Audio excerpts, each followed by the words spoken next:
В FPV используются разные аккумуляторы, но у всех у них есть одно общее свойство.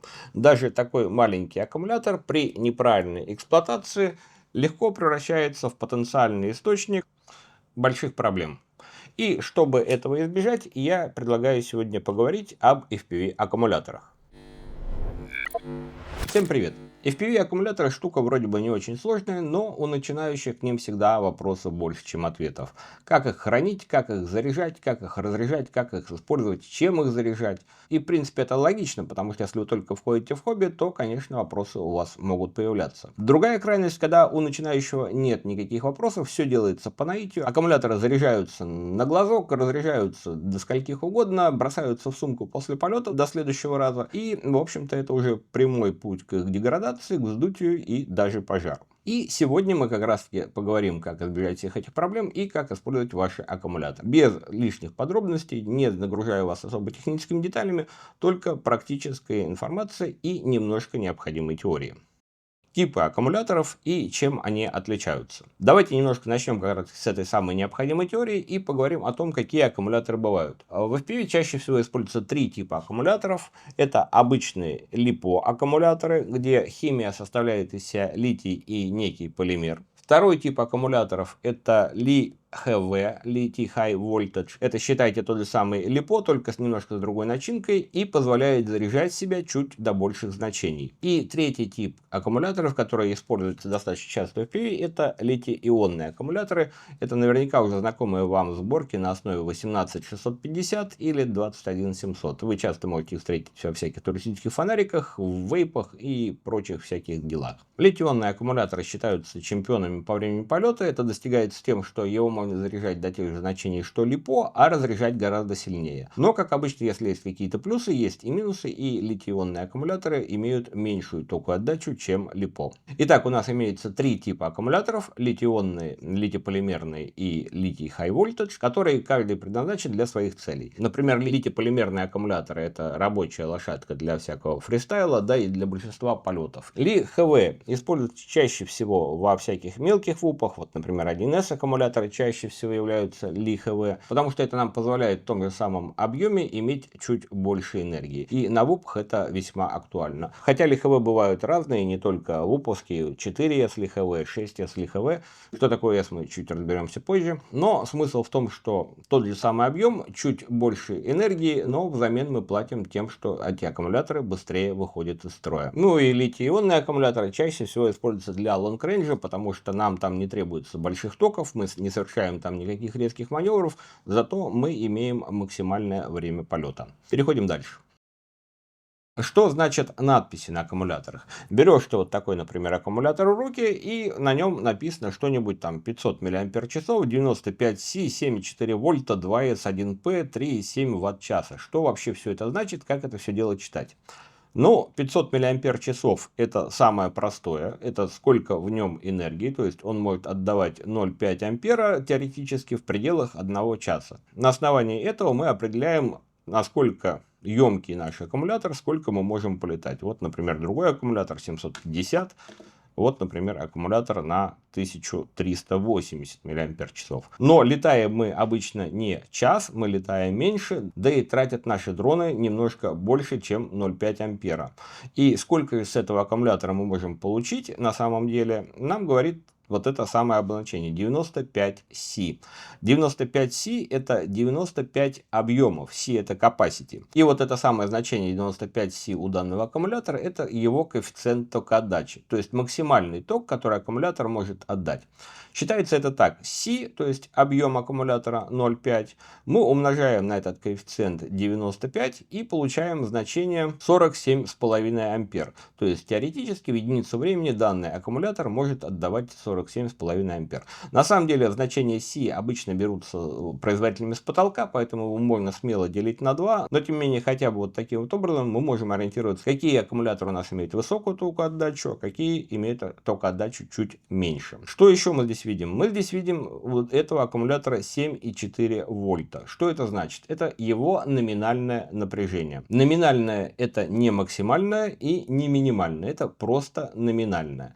И вам надо запомнить, что что номинальное напряжение для ЛиПо-аккумуляторов, литий-полимерных аккумуляторов, это 3,7, а для ЛиХВ это 3,8. Поэтому, если мы видим здесь 7,4, мы знаем, что он 2С, как здесь написано, то есть содержит все две ячейки. 7,4 мы делим на 2, получаем 3,7 вольта на ячейку. То есть перед нами ЛиПо-аккумулятор. Что мы видим здесь дальше? Дальше мы здесь видим надпись 2С1П. И это достаточно интересно, потому что 1П очень часто упускают. И просто, например, пишут 2С. И что это значит? 2С, это значит, у нас здесь две банки, две ячейки, которые объединены последовательно, то есть в серию. 1П же обозначает, что у нас всего-навсего одна такая серия. Если бы у нас было написано, например, 2С2П, это обозначало бы, что у нас суммарно 4 банки, 4 ячейки, которые попарно объединены в серию последовательно, и эти две последовательных серии объединены в параллель. Получилось бы, что у нас две серии, две параллели. Ну и, соответственно, 3С это было бы значило, что у нас здесь 3 банки, 4С значило бы, что у нас здесь 4 банки, ну и 6С значило бы, что у нас здесь 6 банок. Здесь их не видно, но тем не менее здесь у нас точно так же 6 последовательно соединенных ячеек. И для чего это вообще важно? S это то, что нам позволяет повышать вольты на нашей батарейке. Чем больше S, тем больше у батарейки вольт, а P позволяет увеличивать их объем. Ну, если бы взяли, вот, например, такой аккумулятор и сделали из него 2P аккумулятор, это 6S1P, мы бы сделали 2P, это бы превратило его в те самые 25 вольт, которые максимальные, но было бы уже не 1380, а 2760, если я правильно считаю. Да, это было бы 2760 мАч, и, соответственно, это бы увеличило его разрядный ток, потому что, как мы помним, рейтинг C обозначает capacity, мы увеличиваем capacity, соответственно, вот этот самый множитель множит на большее число. Не очень может быть понятно, поэтому еще раз попробую попроще. S это сколько у нас серий, сколько у нас банок, P сколько таких серий у нас объединено вместе. Ладно, надеюсь, это я сумел объяснить. Едем дальше. Что у нас осталось? 3,7 Вт-час. И Вт-часы позволяют нам опять-таки примерно понимать, сколько мы можем энергии с этого аккумулятора снять. Ну и в целом, в общем-то, на самом деле на этикетке, как мы понимаем, теперь нет ничего лишнего. Объем, который нам необходимо знать, его C-рейтинг, то есть коэффициент тока отдачи. Понимаем, что перед нами ЛиПо или ЛиХВ, ориентируясь на его номинальное напряжение. Знаем, сколько ячеек в данном аккумуляторе, ну и сколько энергии суммарно он может нам отдать. Едем дальше. Я надеюсь, что вам нравится подобного рода видео, а я хочу напомнить, что спонсором данного видео являются, как обычно, ваши лайки, подписки и комментарии. Поэтому не забудь подписаться вот прямо сейчас на канал, если ты еще этого не сделал. А из 12,5 тысяч регулярных зрителей моего канала подписано примерно четверть, поэтому проверь, что ты подписан на мой канал, поставь лайк и оставь какой-либо комментарий, это все очень сильно поможет как мне, так и вам. Ну, а я двигаюсь дальше, и мы переходим к следующей теме. Как выбрать правильный аккумулятор для своего дрона? У начинающих достаточно часто возникают вопросы, какой же аккумулятор мне поставить сюда, какой аккумулятор мне поставить туда. И эти вопросы на самом деле имеют обычно простой ответ. Ставьте тот аккумулятор, под который рассчитано ваше железо. Все оборудование на дроне на самом деле рассчитано на определенное количество вольт в него поступающее. Поэтому если у вас какой-нибудь 1С полетный контроллер для ВУПов, например, то, естественно, вы можете на него поставить только 1С аккумулятор. Если у вас полетный контроллер и регуляторы на 2,4С, то вы можете поставить, соответственно, 2,4С аккумулятор, но тут уже надо смотреть, какие у вас моторы. Поэтому в первую очередь, естественно, выбор аккумулятора под готовый дрон вам необходимо согласовывать с тем, какое у вас оборудование. Ну а есть, конечно, некоторые чисто практические советы, которые я могу дать. Это только советы, это ни в коем случае не рекомендация, но они выведены из практики и, возможно, вам это тоже пригодится. Для каких-нибудь вот таких вот 65 миллиметровых ВУПов выбирают обычные аккумуляторы 260-300 мАч. Почему? Потому что это золотая середина между их временем полета и их массой.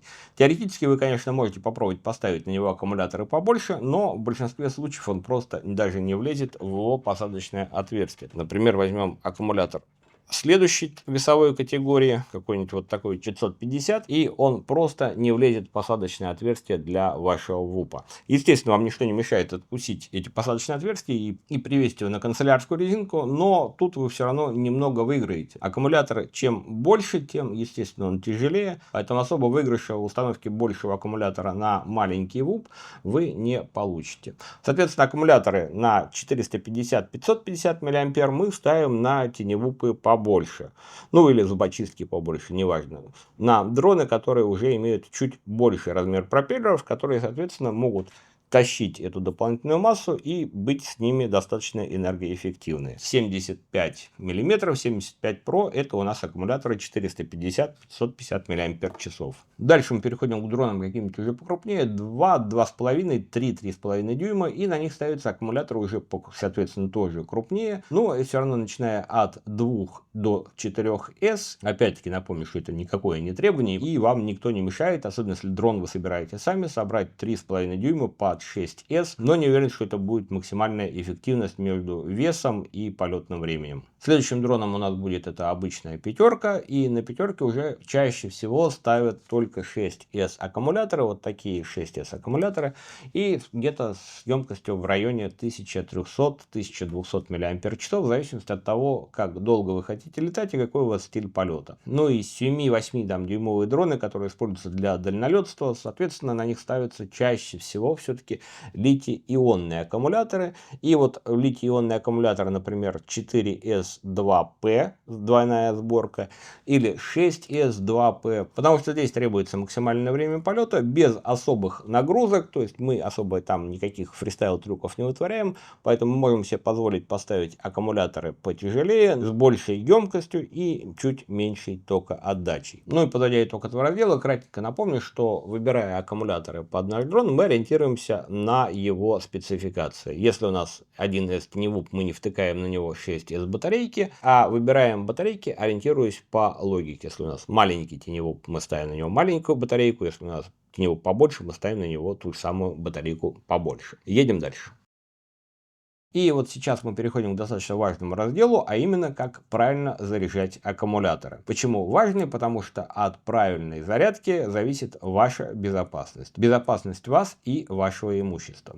Итак, поехали. Самое главное, мы должны запомнить, до каких значений мы заряжаем каждый тип аккумуляторов. Я недаром акцентировал внимание, что ЛиПо и ЛиХВ отличаются, и мы должны это знать, прочитать на этикетке, чтобы понять, какой же перед нами аккумулятор. ЛиПо или ЛиХВ. Так вот, стандартный ЛиПо аккумулятор заряжается до 4,2 вольта на ячейку, не больше.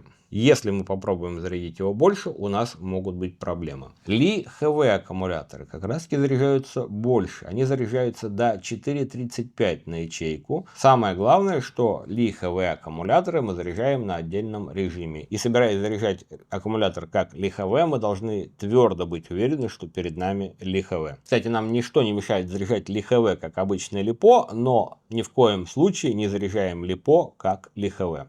Ну а литий-ионные аккумуляторы мы заряжаем чаще всего в последнее время уже до 4,20, но надо смотреть, какие именно ячейки у вас установлены. Большинство современных литий-ионных ячеек позволяют их заряжать до 4,2 вольта на ячейку, но обязательно посмотрите на спецификации, потому что некоторые старые аккумуляторы позволяли себе заряжать до 4,1 или максимум 4,15. Это потому, до скольких вольт мы заряжаем аккумулятор. То еще, начиная с 2С аккумуляторов, у нас обычно на аккумуляторе есть еще балансировочный провод. Для чего он предназначен? Он позволяет сбалансировать уровень заряда на каждой из ячеек. Потому что если бы мы просто заряжали его через силовой, те самые 8,4 вольта для литий-полимерного 2С аккумулятора мы могли бы получить, не обязательно имея 4,2 на каждой из ячеек. Одна ячейка у нас могла быть недозаряжена, другая перезаряжена. И чтобы этого избежать, имеются вот эти балансировочные разъемы.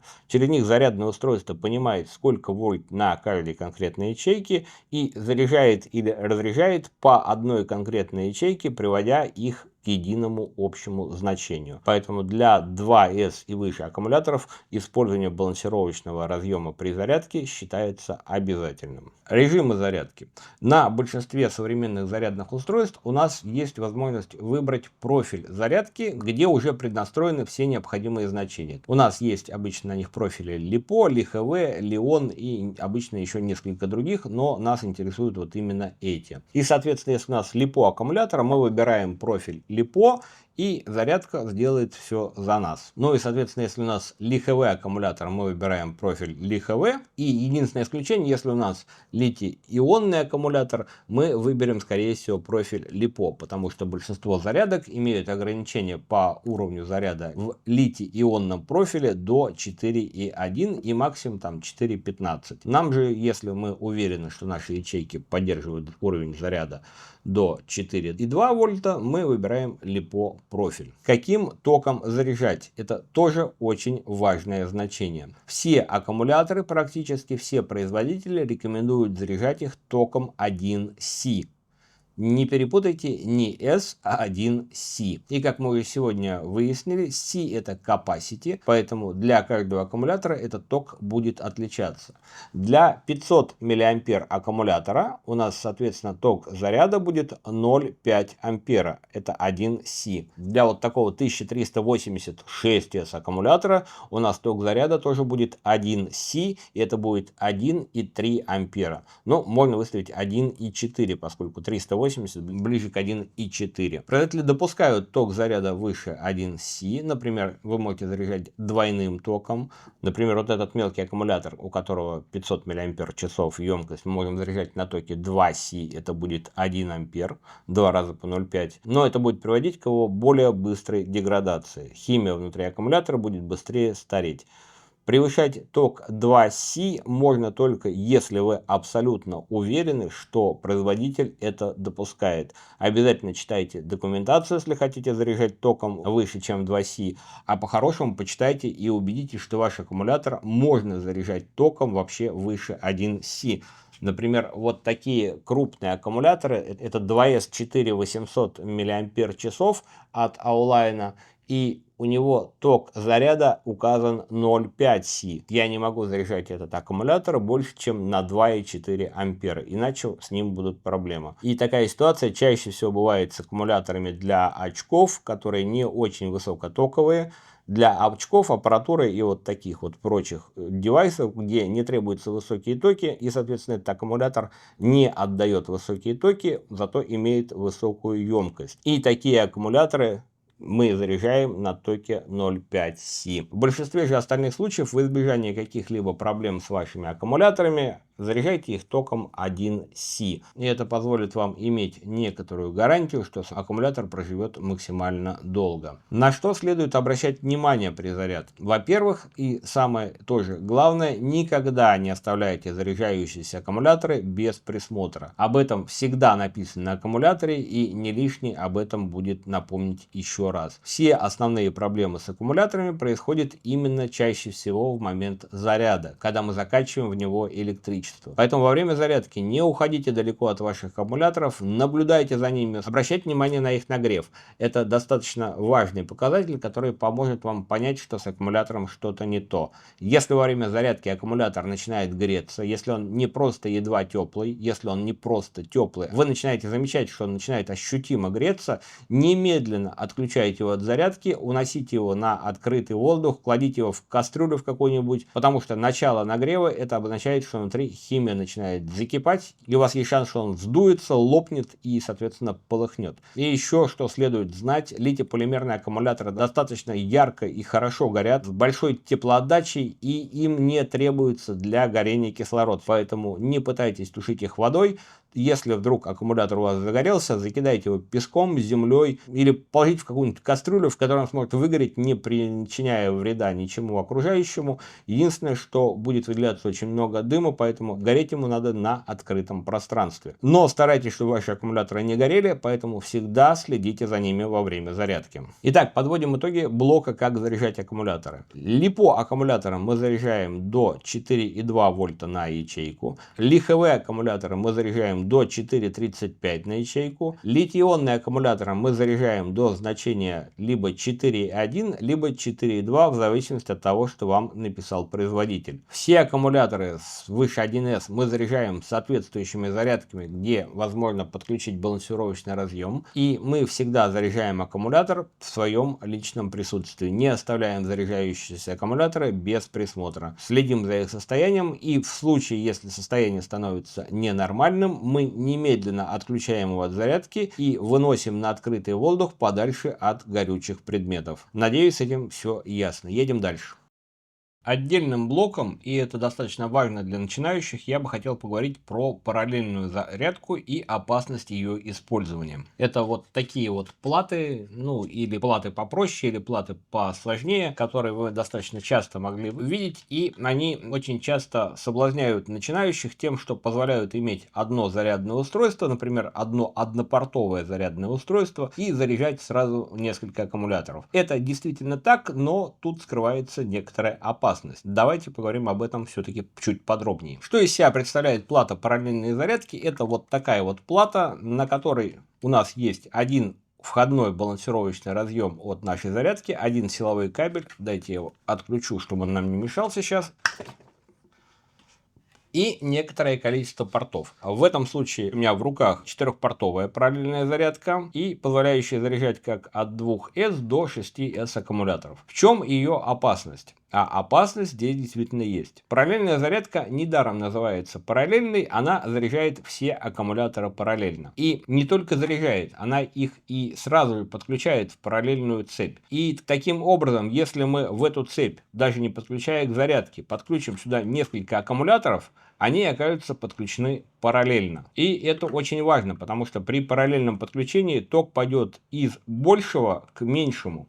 Если у нас, например, один аккумулятор заряжен до 4,20 полностью, а другой до 3,85 в режиме хранения, то получится, что весь ток с тем самым большим количеством Си, как, например, вот здесь 160 Си, 1380 махов, очень большие значения. И вот с этими большими значениями ток пойдет из нашего аккумулятора, который заряжен больше, в наш аккумулятор, который заряжен меньше. А как мы помним, заряжать аккумуляторы мы можем токами 1-2 Си. И, соответственно, вот этот самый огромный ток, который туда пойдет, ударит по нашему аккумулятору с меньшим зарядом и может привести к большим проблемам. Если разница большая, то вы практически сразу же можете попрощаться с вашим аккумулятором, который был заряжен меньше, а в худшем случае он еще моментально воспламенится. Поэтому от использования параллельных зарядок, особенно начинающих, я бы очень и очень сильно предостерег. Для того, чтобы заряжать аккумуляторы в параллельной зарядке, они все должны быть примерно одного объема, примерно одного состояния, примерно одного уставшего состояния и заряжены до одинакового количества вольт. Если мы хотим заряжать аккумуляторы с режима хранения, они все должны быть на 3,85. Максимум разница может составлять там 0,05 вольта, больше не стоит. И, соответственно, перед тем, как втыкать все аккумуляторы в плату параллельной зарядки, мы должны убедиться, что они заряжены уже одинаково. Если разница составляет там 0,5 вольта или, не дай бог, больше, ни в коем случае не подключайте аккумуляторы в плату параллельной зарядки. В чем еще опасность платы параллельной зарядки? Она, как видите, имеет единый общий балансировочный разъем.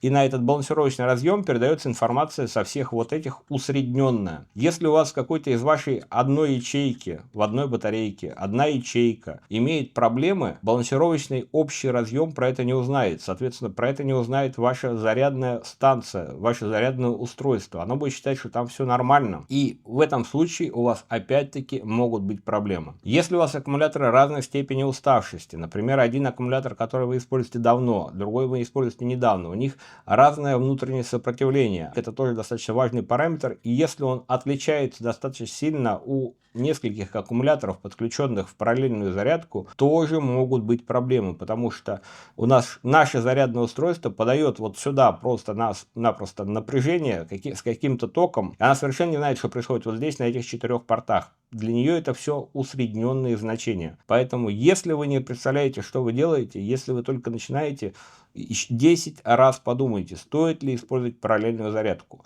Окей, надеюсь, тут вы меня услышали, надеюсь, вы понимаете, что вы делаете. И если не понимаете, еще раз сдержитесь от плат параллельной зарядки. Опасность, которую они могут принести, гораздо больше, чем потенциальная выгода. И едем дальше. До какого напряжения разряжать? Тут тоже стоит запомнить, что ЛиПо, ЛиХВ мы разряжаем примерно одинаково до 3,5 вольт под нагрузкой. В крайнем случае можно разрядить до 3,3, но это не рекомендуется, потому что, как вы видите, вот в зависимости от состояния вашего аккумулятора, чем ниже на нем напряжение, тем быстрее оно будет падать. И в случае, если вы летаете где-то до последнего, у вас есть шанс, что вы просто не успеете долететь до дома. Поэтому 3,5 вольта под нагрузкой показывает, что вам уже пора бы садиться. Стараемся не разряжать аккумулятор ниже этих значений. По литий-ионным аккумуляторам мы имеем чуть больше свободы, и разрядить мы можем примерно до 3 вольт или 2,7 даже вольта на ячейку. Но опять-таки не забываем, что они и сами по себе достаточно низкотоковые, а при высоком уровне разряда их токоотдача будет еще сильнее уменьшаться. Поэтому старайтесь не летать до последнего, и где-то до 3 вольт можно разрядить литий-ионный аккумулятор. Что делать, если случайно переразрядили сильнее? Например, вот такой ситуации, когда вы летели, пытались действительно дотянуть до себя до последнего, и аккумулятор разрядился практически в ноль, то в этом случае вам необходимо как можно быстрее его подзарядить хотя бы до 3,5 вольт на ячейку. Поэтому по-хорошему, собираясь на полетушке, вам необходимо иметь какую-то полевую маленькую зарядку, в которую вы втыкаете с одной стороны ваш нормальный заряженный аккумулятор, а с другой втыкаете того самого случайно переразряженного пациента. Старайтесь не оставлять переразряженные аккумуляторы до того состояния, когда они уже совсем остынут, потому что в этом случае аккумулятор будет деградировать, он будет терять свою емкость, и его химия будет приходить в менее стабильное состояние, что может впоследствии вызвать его вздутие, ну и соответственно даже возгорание. Для того, чтобы случайно не переразрядить ваши аккумуляторы, я бы рекомендовал вывести на ОСД два показания, это как общее по батарее, так и среднее на ячейку, и поставить вонинги о низком уровне заряда где-нибудь по центру экрана, чтобы точно вы их заметили, чтобы они были у вас не где-то с краю, там, на краю периферического зрения, а именно прямо по центру экрана. В таком случае у вас больше шансов, что вы заметите, что вам уже пора идти на посадку, даже если вы увлеклись полетом. Итак, подводим итоги по этому разделу. Как разряжать аккумуляторы. ЛиПо, ЛиХВ разряжаем до 3,5 на ячейку. Лион разряжаем до 3,0, 2,7 на ячейку. Стараемся не переразряжать. Если переразрядили, то как можно быстрее подзаряжаем аккумулятор хотя бы до 3,5 вольт. И следим за состоянием аккумулятора во время полета на ОСД. Едем дальше.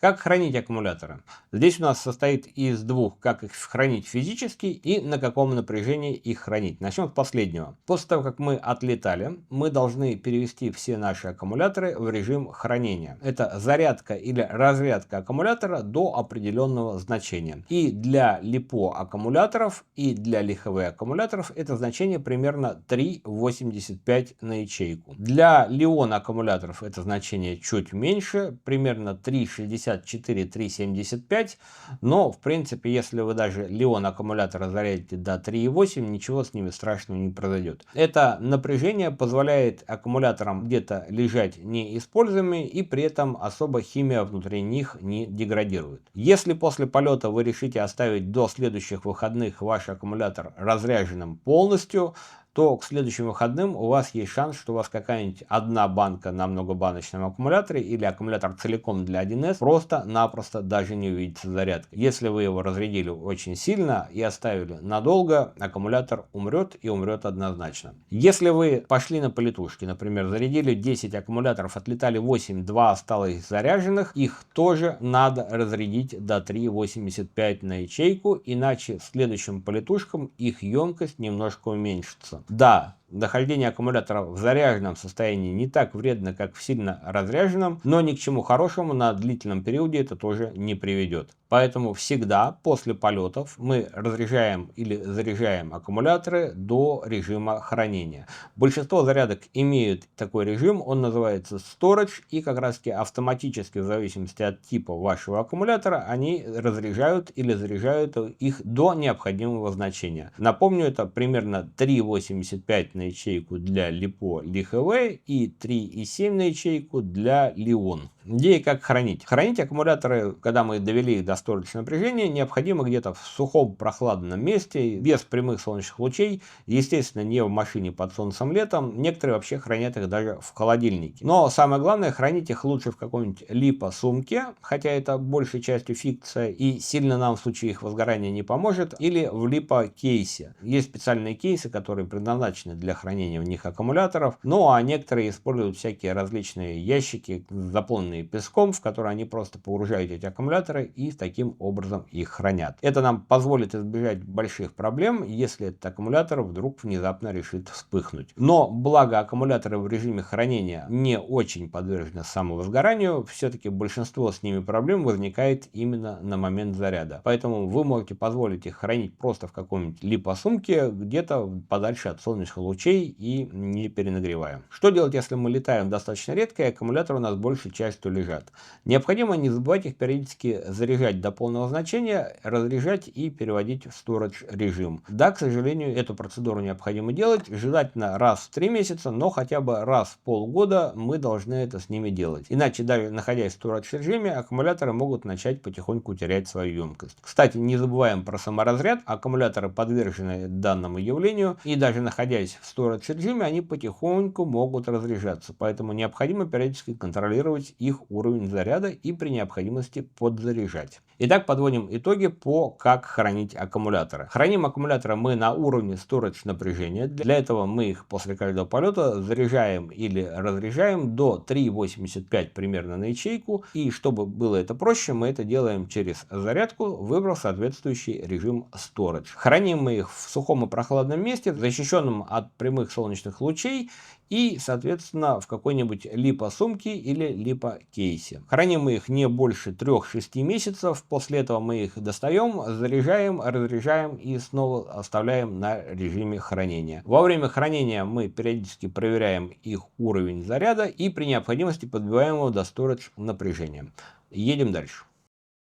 Отдельным блоком хочу вынести безопасность при работе с LiPo аккумуляторами. Еще раз пройдемся по всем пунктам и добавлю еще несколько дополнительных. Первое. Всегда заряжаем LiPo аккумуляторы под присмотром. Это действительно важно, потому что у людей бывают проблемы, когда они просто-напросто сжигают свои квартиры, гаражи и дома. Не стоит до такого доводить. Старайтесь заряжать аккумуляторы, когда вы рядом. Если вы уходите из дома, отключите аккумулятор от зарядки. Заряжайте аккумулятор правильным током и не больше того напряжения, которое предназначено для вашего аккумулятора. LiPo аккумулятора заряжаем не выше, чем 4,20, LiHV не выше, чем 4,35, Li-On не выше, чем 4,20. Ток зарядки всегда стараемся использовать 1C, если не указано обратного производителем. Как рассчитывать C, я уже говорил. 1C это one capacity, то есть один объем. И для аккумулятора 500 мАч это 0,5 ампера, 300 мАч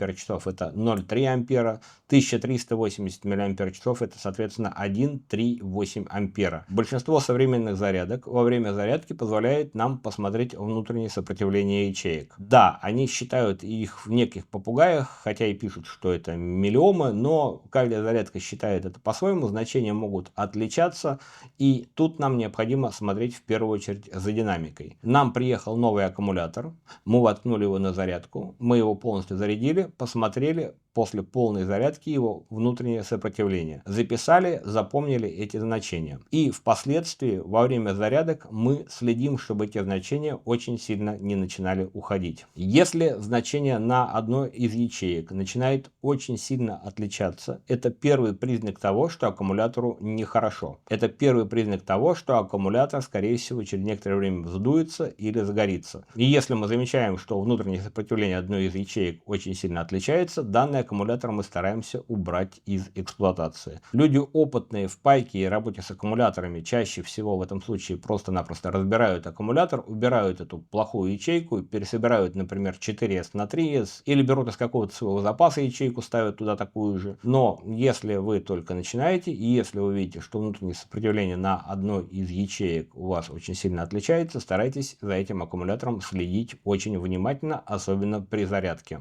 Также, по-хорошему, после каждого полета мы осматриваем аккумулятор на предмет повреждений. Особенно, если во время полета у нас были какие-либо падения, краши, столкновения. Всегда осматриваем аккумулятор. Если мы видим повреждение его оболочки, если мы видим повреждение термоусадки, например, на литий-ионе, это не так страшно. Если мы видим повреждение оболочки, если мы видим, что наш ЛиПо-аккумулятор, лиховой аккумулятор погнулся, согнулся, получил сильную вмятину, это все значит, что нам на него необходимо обращать пристальное внимание.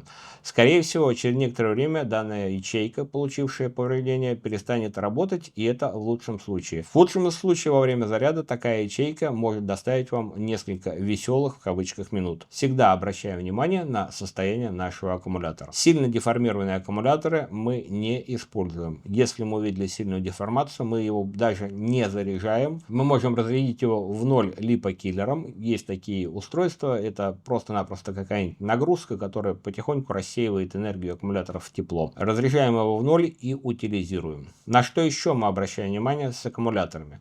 На его состояние. Если какая-то ячейка начинает сдуваться, если вы видите, что ячейка вздулась, мы не прокалываем это дело. Да, я знаю, что некоторые люди так делают, прокалывают, выпускают газ, заклеивают и говорят, еще полетает, но это все только те, кто понимает, что они делают, или не понимает, каким последствиям это все может привести. Как только мы нарушаем внутреннюю целостность аккумулятора, у нас есть шанс, что литий вступит в контакт с кислородом из воздуха, а если быть точным, что он вступит в контакт с влажностью воздуха, и произойдет самовоспламенение. Стараемся вздутые аккумуляторы не прокалывать и не использовать. Вздувшийся аккумулятор — это значит, что аккумулятор уже заканчивает свое существование. Следим за аккумуляторами после полета, после повреждений, во время зарядки за их нагревом. Если вы упали, если у вас был краш, и вы точно знаете, что вы стукнулись аккумулятором, но выглядит он вроде бы хорошо, проверяем его температуру. И если температура начинает расти быстро, это значит, что аккумулятор сейчас готов вспыхнуть. Вам необходимо максимально быстро вынести его на открытый воздух, потому что литий достаточно сильно дымит. Дым это является не полезным для здоровья. Не дышите дымом от горящего аккумулятора. Начал греться, все, это первый признак, что ему сейчас станет плохо. Быстрый подъем температуры — первый признак того, что большие проблемы с аккумулятором. Ну и тут же, наверное, давайте поговорим про утилизацию. Что делать, если аккумулятор у нас не вспыхнул, но пользоваться мы им не готовы дальше? Если мы имеем на нем какие-то достаточно сильные повреждения, если он вздулся, если у него сильная разница во внутреннем сопротивлении, все, мы не готовы пользоваться данным аккумулятором. Еще раз напомню, что для его утилизации мы полностью его разряжаем. Полностью разряженный аккумулятор не взрывается, не вспыхивает, поэтому мы его полностью разряжаем. Используем липокиллер, используем режим kill, если есть у вашей зарядки, который позволяет разрядить литиевые аккумуляторы до нуля. После этого данный аккумулятор можно утилизировать. По-хорошему, с него еще после этого можно будет снять балансировочные и силовые провода, потому что это тоже полезная вещь. Но разряжаем до нуля и отдаем в пункты утилизации аккумуляторов. В обычную помойку лучше не выбрасывать. Ну и давайте быстренько подведем итог по блоку безопасности. Заряжаем правильно, заряжаем до правильного напряжения правильным током. Внимательно следим за состоянием аккумулятора во время зарядки. Следим, чтобы он не нагревался, не вздувался. Следим за аккумуляторами после полетов. Осматриваем на предмет повреждения. Сильно поврежденные аккумуляторы откладываем в сторону и следим за ними какое-то время. Если аккумулятор приходит в негодность, разряжаем его до нуля и сдаем в пункт утилизации. Безопасность с аккумуляторами превыше всего. Любая запасенная энергия стремится высвободиться. И желательно, чтобы она высвобождалась в контролируемых и стабильных условиях. Нестабильное высвобождение энергии нам не нужно. Ну что ж, на этом моменте я надеюсь, что я по максимуму донес информацию, по крайней мере, которую вспомнил о использовании FPV аккумуляторов, о том, как их заряжать, как их хранить, как разряжать и как обращаться с ними безопасно. И это видео подходит к своему логическому концу. Всем спасибо, кто досмотрел до этого момента. Ставьте лайки, пишите комментарии, подписывайтесь на канал, это все очень важно. Ну, а я с вами прощаюсь до следующего видео. Всем счастливо и всем пока.